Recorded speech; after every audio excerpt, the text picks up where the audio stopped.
어, 지난 룻기 2강을 혹시 기억하세요? 네, 지난 룻기 2강 때 우연은 하나님의 완벽한 계획이라는 주제로 좀 나눴습니다. 어, 이제 나오미의 가정이 베들레헴을 떠나서 모압 땅으로 이주를 하게 되죠. 그 이제 흉년이 들어서. 그리고 거기서 남편과 두 아들을 모두 잃고 나오미가 룻만 데리고 이렇게 다시 베들레헴으로 돌아오게 됩니다. 그래서 이제 먹을 것이 없으니까 룻이 때마침 이제 보리를 추수할 때였거든요. 네, 그래서 이제 이삭을 죽겠다고 이렇게 얘기를 하고 마침 이렇게 보아스의 밭에 우연히 이르게 되고 또 보아스도 마침 또 그 룻이 있는 밭에 이르게 됩니다. 네. 그래서 그때 말씀드렸던 게 이게 모든 게 사람의 눈에는 우연처럼 보이지만 우연에 우연이 겹친 것처럼 보이지만 모든 것이 하나님의 계획 가운데 있었고 우리 사람의 관점으로 말하는 우연이라고 하는 것은 하나님의 완벽한 계획이라는 주제로 말씀을 드렸습니다. 하나님께서는 하나님의 계획하신 그 일을 자신이 정하신 때와 또 시간과 또 그 완벽한 계획에 따라서 본인이 하실 일은 실수 없고 완벽하게 하시는 분입니다. 그리고 동일하게 사람에게도 해야 할 일이 있습니다. 그러니까 하나님께서는 사람과 함께 하시기를 원하시거든요. 그러니까 하나님은 하나님 나라를 이루어가는 과정에서 자신이 지은 사람과 함께 일을 하면서 동역하는 것을 원하시는 겁니다. 네. 그래서 하나님께서 사람을 창조하신 목적 자체가 있죠. 그러니까 하나님은 본인이 사람에게 원하는 일이 있으시고 또 본인이 해야 될 일이 있으신 겁니다.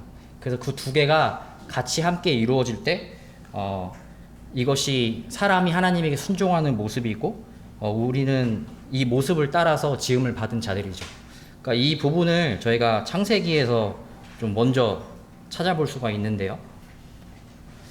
창세기 2장 15절에 보면은 같이 읽으실까요? 네, 시작. 여호와 하나님이 그 사람을 이끌어 에덴 동산에 두어 그것을 경작하며 지키게 하시고, 그러니까 네, 아담을 창조하시고 아담을 하나님께서 에덴 동산에 두고 이제 경작하고 지키라고 이렇게 얘기를 하세요. 그러니까 저희가 일하는 걸 싫어하잖아요. 근데 하나님은 사람을 창조하자마자 일을 시키십니다. 예. 하나님의 뜻에 맞는 일을 시키고 그 뜻은 아담이 에덴 동산을 가꾸는 일이었어요. 예. 그럼 이것만 시키셨냐? 그렇지 않거든요. 예. 2장 19절을 보면 여호와 하나님이 흙으로 각종 들짐승과 공중의 각종 새를 지으시고 아담이 무엇이라고 부르나 보시려고 그것들을 그에게로 이끌어 가시니 아담이 각 생물을 부르는 것이 곧 그 이름이 되었더라 라고 이렇게 얘기하십니다.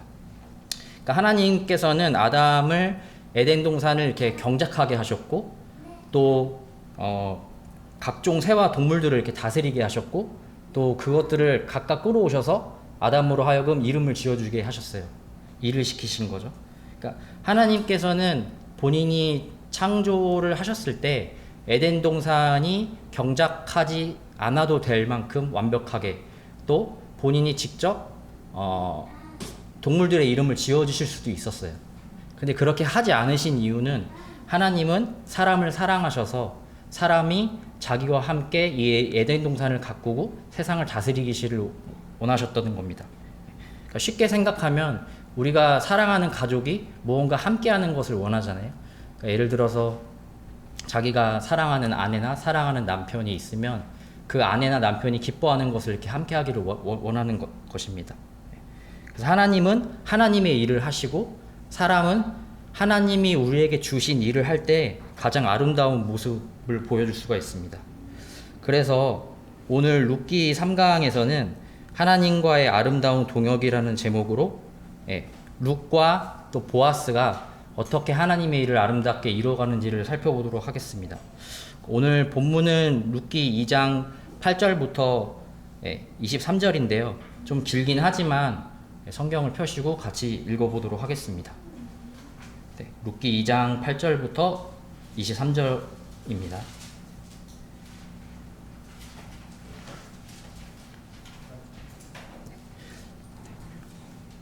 자, 읽겠습니다. 시작. 보아스가 룻에게 이르되 내 딸아 들으라. 이삭을 주우러 다른 밭으로 가지 말며 여기서 떠나지 말고 나의 소녀들과 함께 있으라. 그들이 베는 밭을 보고 그들을 따르라. 내가 그 소년들에게 명령하여 너를 건드리지 말라 하였으니라. 목이 마르거든 그릇에 가서 소년들이 길어온 것을 마실지라 하는지라.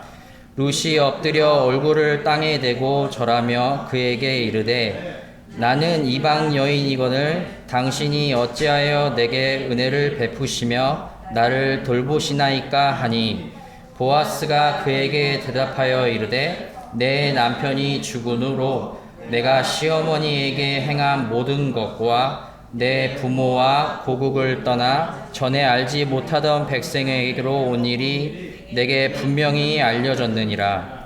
여호와께서 내가 행한 일에 보답하시기를 원하며 이스라엘의 하나님 여호와께서 그의 날개 아래 보호를 받으러 온 내게 온전한 상 주시기를 원하노라 하는지라.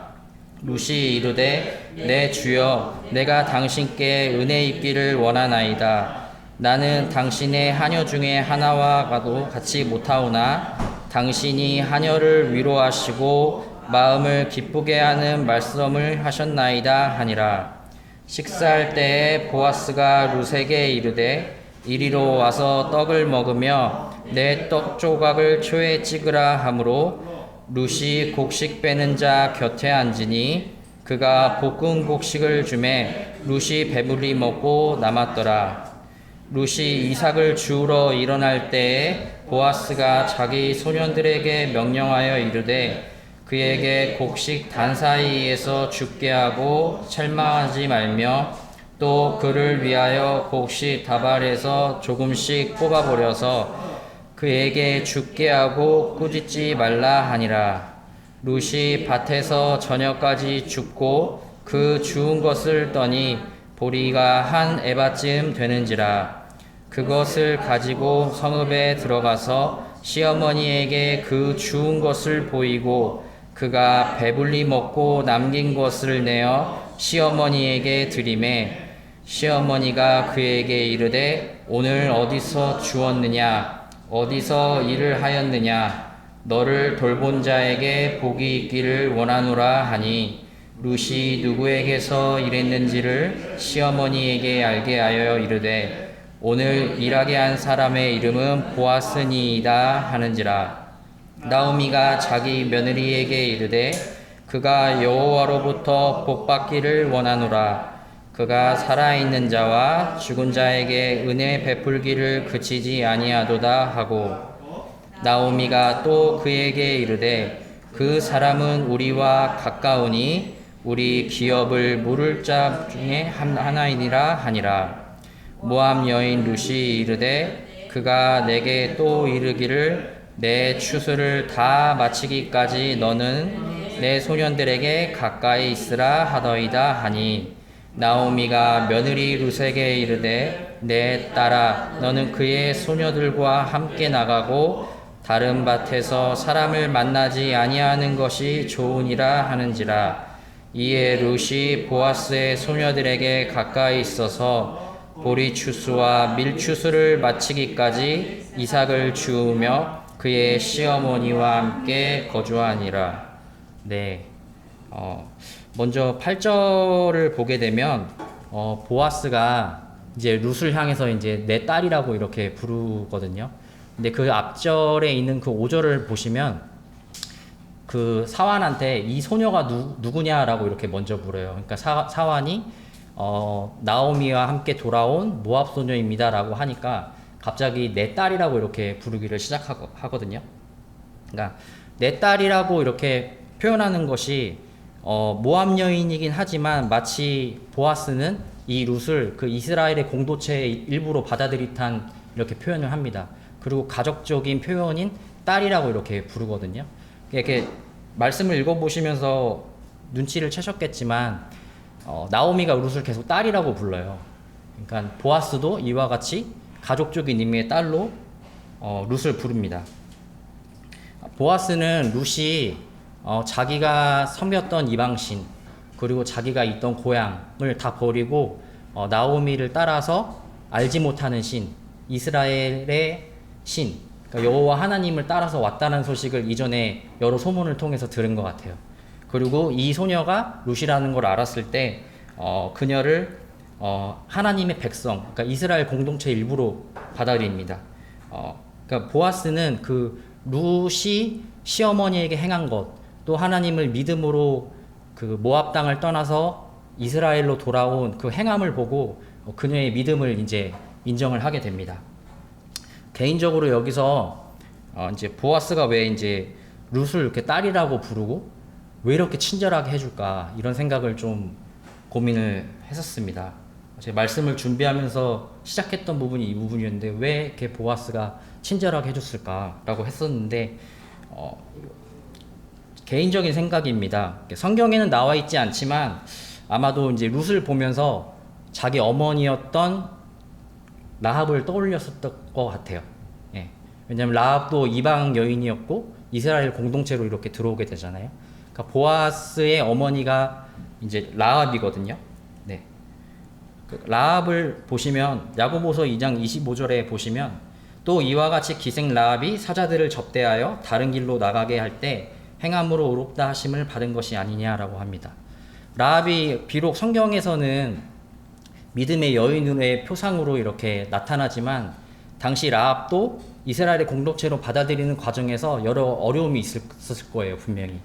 네. 이스라엘의 순수 혈통이 아니었었고 또 기생이라는 또 그러한 직업을 가지고 있었기 때문에 쉽지 않은 인생을 살았을 겁니다.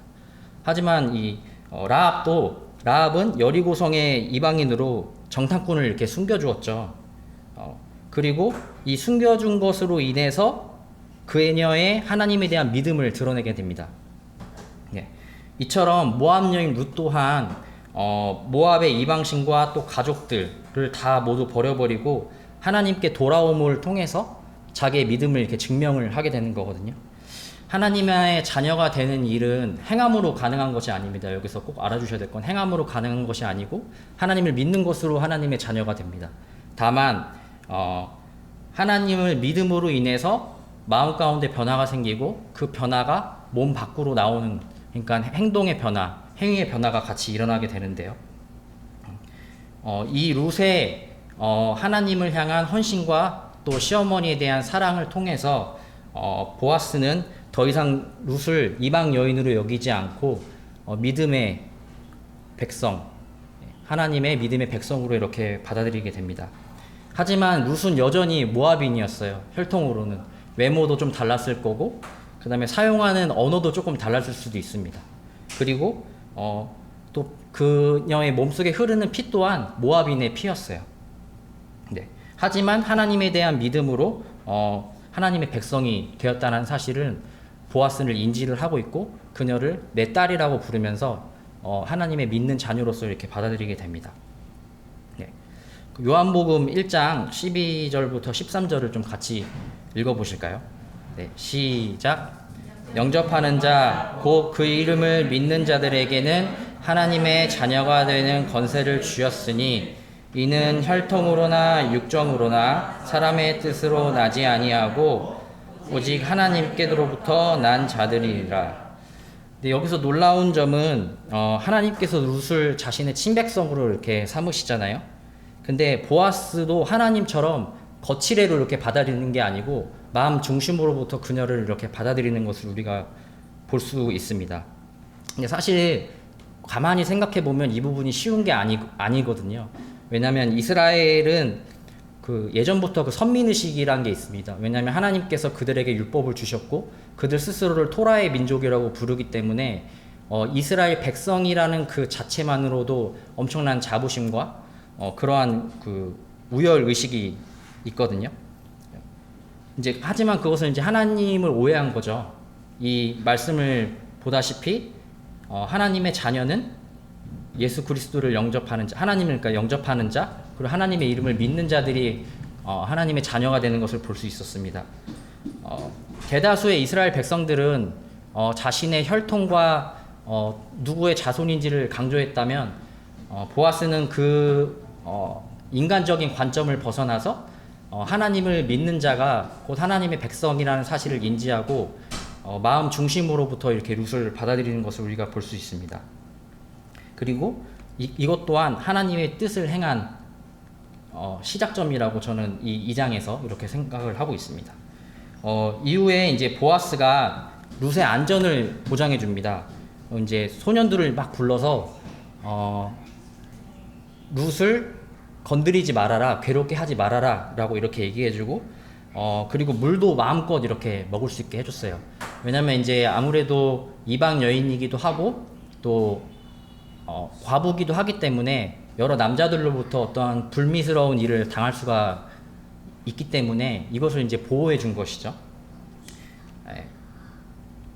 출애굽기 22장 21절부터 24절까지 보면 보아스가 룻에게 행했던 그 일이 하나님께서 명하신 이름을 우리가 같이 볼 수가 있습니다.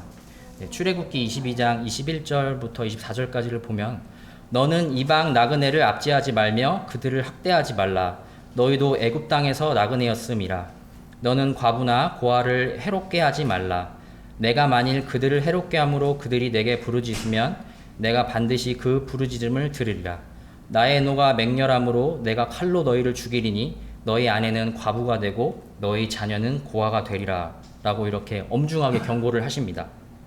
그러니까 보아스는 룻에게 행한 행동이 출애굽기에 나와 있는 하나님의 뜻에 따라 이렇게 이방인을 대우해 줬다는 것을 우리 말씀을 통해 볼 수 있습니다. 근데 여기서 가만히 보면요, 잘해주라는 말은 없어요. 예, 압제하지 말고 학대하지 말라고 이렇게 하거든요. 22절에도 보면 과부나 고아를 해롭게 하지 말라고 이렇게 얘기합니다. 그러니까 사실은 보아스가 룻을 괴롭게 하지도 않고 그것만으로도 잘한 거예요. 잘한 건데 이 보아스는 그녀를 지켜주고 심지어는 자기가 수하로 부리는 종들도 범죄치 않도록 자기가 갖고 있는 그 공동체를 그 죄로부터 이렇게 지키는 모습을 볼 수 있습니다. 그러니까 하나님께서 말씀하신 이웃 사랑을 하나님의 말씀을 기준으로 삼아서 하나님이 명하신 이것보다 더 잘한 것을 우리가 볼 수가 있는 것이죠. 그리고 이후에 이제 14절을 한번 쭉 보시면 이제 식사 시간이 다가옵니다. 아침에 일찍 나와서 보리를 막 주웠기 때문에 그리고 또 햇빛이 너무 강하니까 엄청 힘들었을 거예요. 근데 식사 시간에 이제 룻한테 자 이쪽으로 좀 와서 너의 떡을 찍어서 초에 찍어서 이렇게 마음껏 이렇게 먹으라고 이렇게 얘기를 해줍니다. 제가 이게 떡과 초를 보면은 저는 무슨 생각이 떠올랐냐면 가래떡이랑 꿀이 이렇게 떠올랐어요. 한국 사람이다 보니까 뭔가 이렇게 떡을 저희가 찍어 먹는 문화가 별로 없잖아요. 보통 보면 이제 저도 어렸을 때 이제 그 명절에 이렇게 방앗간 같은 데 따라가면은 이제 실게 가래떡이 나오잖아요. 그럼 거기서 이렇게 쫙쫙 잘라가지고 설탕이랑 꿀을 이렇게 찍어 먹으면 맛있었던 기억이 있는데 그 생각을 좀 했었습니다. 근데 약간 중동의 문화는 좀 다르죠. 예, 그래서 좀 찾아봤는데요. 여기 보시는 오른쪽에 보시는 이거를 이제 여기서 나오는 떡, 그러니까 저게 어떻게 보면 빵과 비슷합니다. 이제 그 중동의 이스라엘에는 이 떡이라고 하는 것이 이제 이걸 얘기하는데요. 이름을 후무스라고 합니다.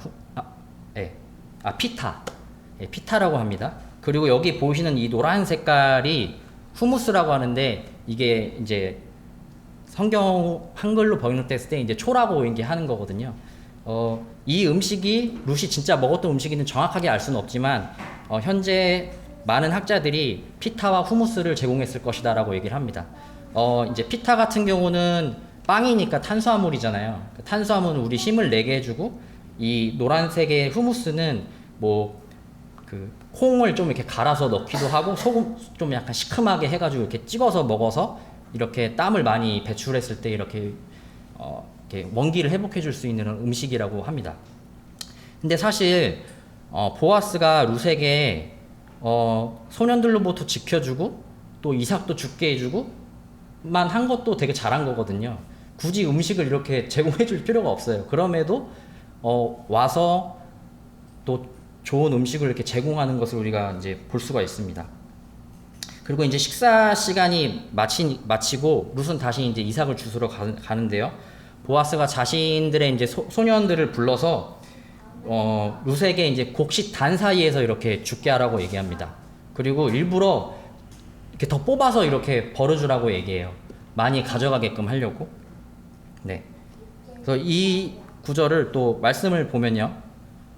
여기 보면 이제 룻이 단 사이에서 막 열심히 죽고 있죠. 이렇게 너울 안에 이렇게 이삭을 넣어가지고 죽고 있습니다.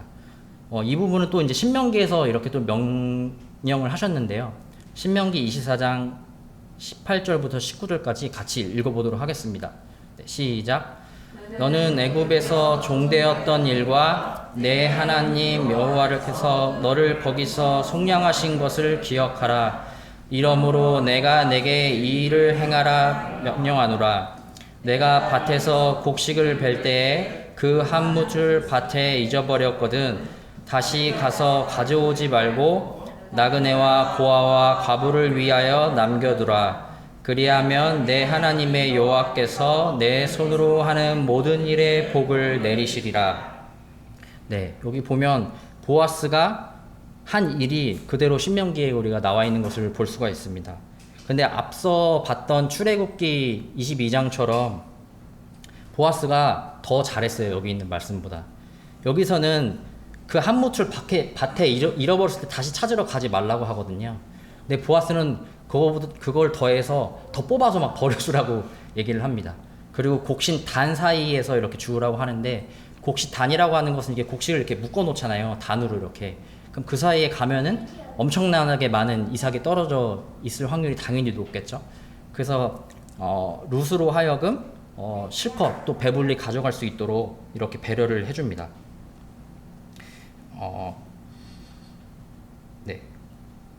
그리고 보아스가 이런 은혜를 베풀었을 때 룻이 어떻게 하냐면 자신을 상당히 미천한 여인으로 여기고 또 이방 여인이고 자기가 이러한 대우를 받지 못할 그런 사람인 것을 이렇게 겸손하게 나타냅니다.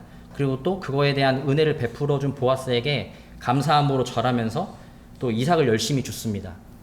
룻이 자기 어머님께 얘기했던 약속을 그대로 지키는 것이죠. 어머님한테 가서 열심히 주오겠습니다 하고 룻은 다른 일을 하지 않아요. 어머님을 위해서 자신이 어머님과 약속한 그 일을 꾸준하게 이렇게 행하는 모습을 볼 수 있습니다.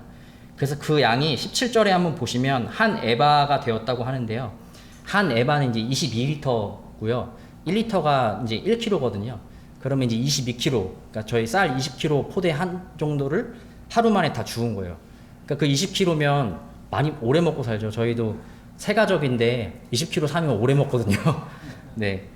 그리고 시어머니 나오미에게 자기가 오늘 겪었던 모든 일을 다 낱낱이 솔직하게 다 얘기를 합니다. 그리고 나오미는 이 보아스라는 사람이 우리의 기업을 물을 자임을 룻에게 말해주고 보아스를 이렇게 축복하는 장면으로 이 2장을 마치게 됩니다. 그 앞서 말씀드렸던 출애굽기 22장과 또 출애굽기 22장의 이방인과 과부를 괴롭게 하지 말라는 그 말씀과 신명기에 지금 보시는 신명기에 나와 있는 곡식을 이렇게 가난한 사람들에게 위해서 남겨주라고 하는 이 말씀에서 공통적으로 나온 말씀이 있어요. 뭐냐면 너희도 나그네였던 것을 기억하라는 말씀이 공통적으로 나옵니다. 너희 이스라엘이 잘나서 너희가 나한테 잘해서 내가 너희를 애굽 땅에서 인도해낸 게 아니다. 내가 너희를 인도해낸 것은 나의 은혜고 나의 사랑이다라는 것을 깨우치게 해주시는 것이죠. 그래서 이스라엘은 율법의 이제 계명이 이웃을 사랑하라는 것이잖아요. 그러니까 이스라엘에게 주신 이 하나님의 일은 이웃을 사랑하는 거였어요. 이스라엘이 이와 같이 행했을 때 하나님은 사랑이시고 세상을 사랑하시는 분이구나. 그리고 하나님이 진짜 진정한 신이구나라는 것을 가나안 백성이든 이방 백성에게 보여주는 것이었죠. 그게 이스라엘이 하나님과 동역할 수 있는 방법이었고 하나님께서 이스라엘에게 주신 임무였습니다. 하지만 이 룻기의 시대가 어느 시대라고 했죠? 사사시대잖아요. 사사시대 때는 하나님의 일을 하지 않고 자신의 소견대로 옳은 대로 행하는 그런 시대였어요. 그러니까 모든 이스라엘 백성들이, 대부분의 이스라엘 백성들이 하나님과 동역하는 삶을 살 수가 없었던 것입니다. 하지만 정말 이 미천한 이방 여인, 또 룻과 또 보아스는 하나님 말씀을 그 가운데서도 행했거든요. 예. 그래서 특히 보아스는 율법에 주신 것보다 이웃 사랑을 더해서 더 해줬어요, 룻한테.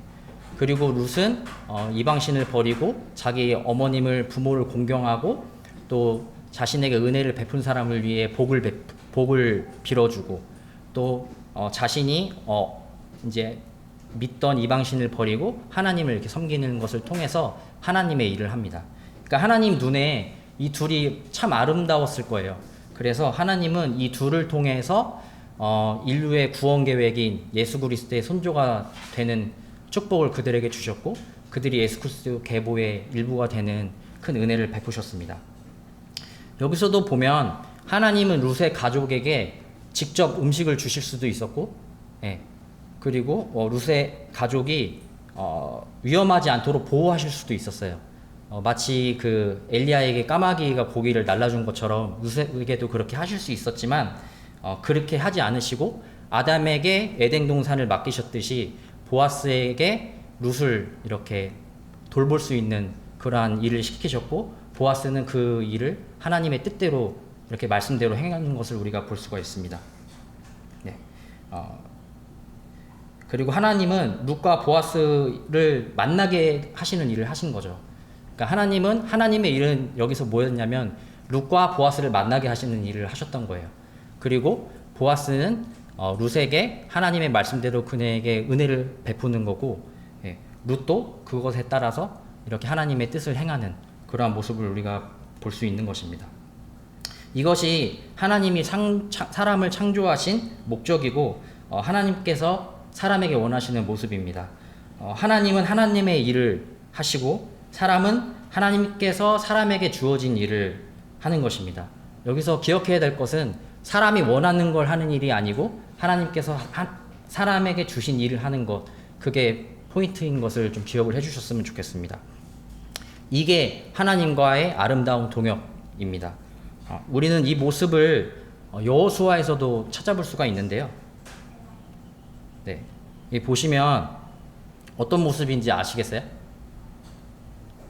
네, 이제 여리고성에 들어가기 전에 이제 요단강을 건너는 모습입니다. 요단강을 건널 때 여기 보시면 이제 궤를 들고 있죠.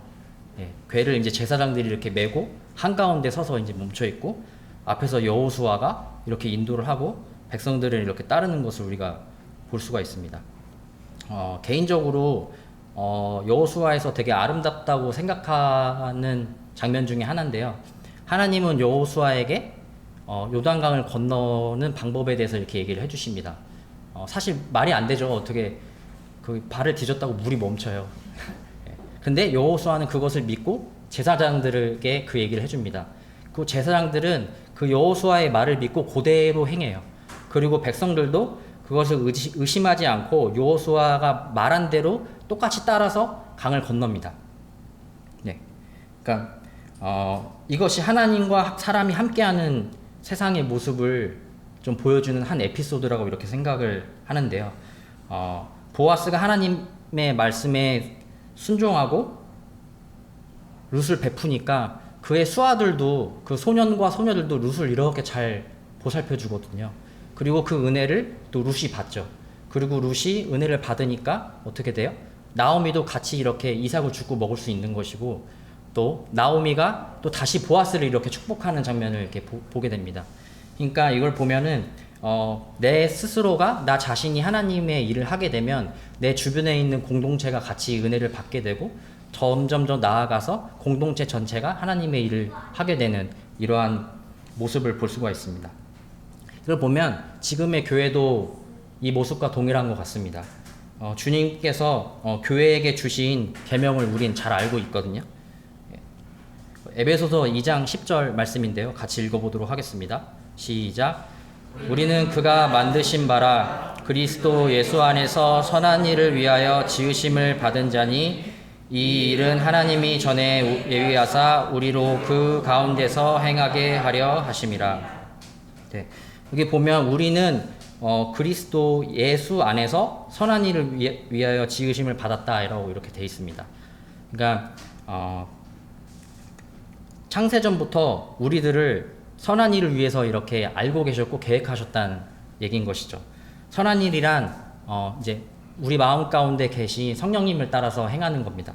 그리고 하나님과 이웃을 사랑하고 성령을 따라서 행하게 될 때 자연스럽게 갈라디아서에 나와 있는 성령의 9가지 열매가 맺히는 것이고, 그리고 그 열매를 보고 우리 주변에 있는 믿지 않는 사람들과 여러 사람들이 하나님은 저런 분이시구나 라는 것을 볼 수 있게 되는 것이죠.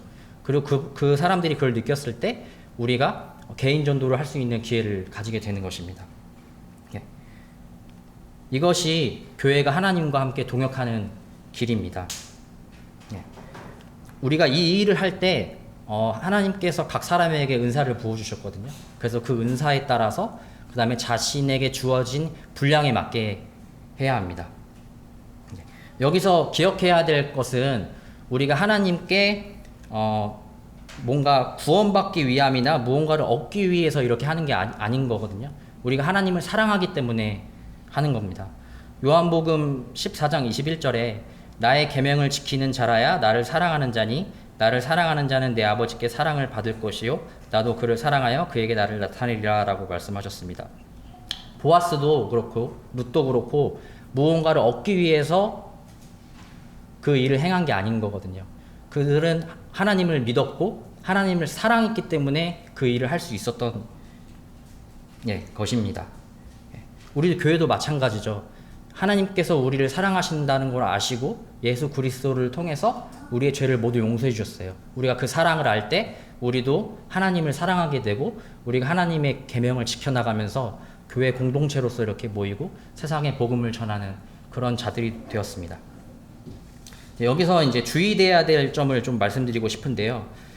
이제 하나님의 일이라고 하니까 하나님의 일을 해야 된다는 그 열심으로 인해서 내가 성도나 주변의 이웃에게 이렇게 상처가 되는 일을 할 때가 있습니다. 이제 특별히 이제 성경에서 무언가 자유함으로 이렇게 주셨던 부분에서 그런 일이 많이 발생을 하는데요. 예를 들어서 뭐 떡을 꼭 어떻게 떼야 된다. 그러니까 떡을 꼭 한 떡을 떼야 된다라는 부분이나 뭐 애찬을 하는 부분이나 아니면 뭔가 교회에서 행사를 할 때 그럴 때 보면 저희가 자유함으로 이렇게 하잖아요. 근데 그럴 때 자신의 어떤 경험이나 어떤 그런 것들을 이렇게 좀 일방적으로 관철시키려고 하는 그 과정에서 자신은 모르지만 성도가 상처를 받거나 아니면 주변에 있는 사람에게 이렇게 상처가 되는 일을 할 수가 있습니다. 저희가 개인전도 공부를 하면서 복음을 전할 때 자신은 좋은 의미로 하지만 복음을 받아들이는 입장에서는 이렇게 상처가 되는 일이 될 수 있다는 것을 저희가 공부를 통해서 배웠잖아요. 그러니까 저는 좋은 의도도 한 거지만 그 사람에게 사랑을 느끼지 못했다면 그 일은 하나님의 일이 아닌 것을 우리가 반드시 기억을 해야 합니다. 그래서 갈라디아서 5장 13절에서 15절을 보면 형제들아 너희가 자유를 위하여 부르심을 입었으나 그러나 그 자유로 육체의 기회를 삼지 말고 오직 사랑으로 서로 종노릇하라. 온 율법은 내 이웃 사랑하기를 내 자신같이 하라 하신 한 말씀에서 이루어졌나니 만일 서로 물고 먹으면 피차 멸망할까 조심하라라고 되어 있습니다. 여기 오늘 읽은 룻기 2장 본문에서 나오는 보아스와 룻 그리고 나오미 그리고 거기에 나오는 사환들이나 소년들이 하나님의 일을 행할 때 누군가에게 피해를 준 것을 우리가 전혀 볼 수가 없거든요. 그러니까 자신이 무언가 하나님의 일을 한다고 생각했을 때 과연 나의 이 행동이 내가 성도를 사랑하고 내 주변에 있는 이웃을 사랑하는지를 다시 한번 점검을 해봐야 합니다. 만약에 그러한 부분보다 어떤 자신의 그 열심이 더 앞선다고 하면 15절에 있는 말씀처럼 서로 물고 먹으면 피차 멸망할 수 있다라는 사실을 마음 가운데 좀 새겨놓고 행하셨으면 좋겠습니다. 네. 이제 마지막인데요. 영상을 하나 준비했는데 이 영상은 그 더 초준이라 그래서 예수님의 일대기를 만든 드라마거든요. 지금 시즌 4까지 나오고 있습니다. 여기서 이제 그 일부를 좀 캡처해서 보여준 건데 여기 보이는 분 예수님이시거든요. 근데 예수님이 공생의 사역을 거의 시작하기 직전이에요. 침례를 받고 나서 하기 직전에 홀로 이렇게 생활하실 때의 모습인데 혼자 이제 오두막을 짓고 이렇게 목수일을 하고 살아가시거든요. 근데 한 아이가 놀러 와요. 이렇게 지나가다가. 근데 예수님이 막 잘해주니까 이제 와서 또 친구들을 막 우르르 데리고 오거든요. 그래서 이제 예수님이 주무실 때 이제 친구들이 이제 오는 장면입니다. 그래서 한번 보시겠습니다. 여기까지인데요. 이게 성경에 없는 장면인데 이제 드라마적 요소로 넣은 거거든요. 근데 저는 이 편이 되게 기억에 많이 남았어요. 말씀을 준비하기 전에 이 영상을 봤었는데 이 영상이 떠올라서 이렇게 좀 공유를 해드렸거든요. 이렇게 보면 여기 나와 있는 그 아이들 한 명 한 명이 좀 저의 모습이 돼야 되지 않나라는 생각이 들었습니다. 그러니까 예수님에 대해서 예수님을 좋아하고 순수한 마음으로 찾아가서 또 예수님과 함께 있고 싶어 하죠. 여기서 놀아도 되냐고. 그리고 예수님이 내가 할 일이 있다. 그러니까 좀 도와줄래? 그러니까 흔쾌히 도와준다고 해요. 그러니까 서투른 막 손으로 줄도 막 감고 있는데 잘 안 감겨 있어요. 사실 보면. 근데 잘 감겨져 있니? 네, 잘하고 있어요. 이러면서 열심히 하고 있습니다. 예.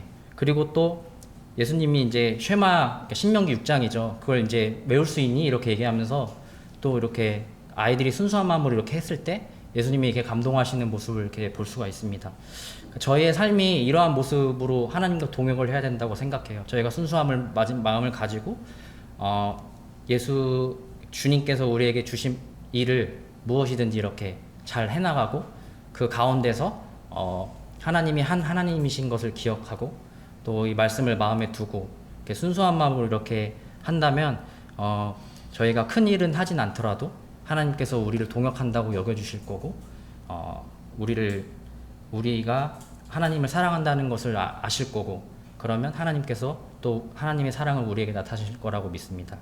네, 오늘 룻기 3장을 통해서 하나님과의 아름다운 동역을 어떻게 해야 되는지에서 나눴고 그 하나님의 일을 하는 와중에서도 우리가 성도와 이웃을 사랑해야 된다는 사실을 좀 나눴습니다.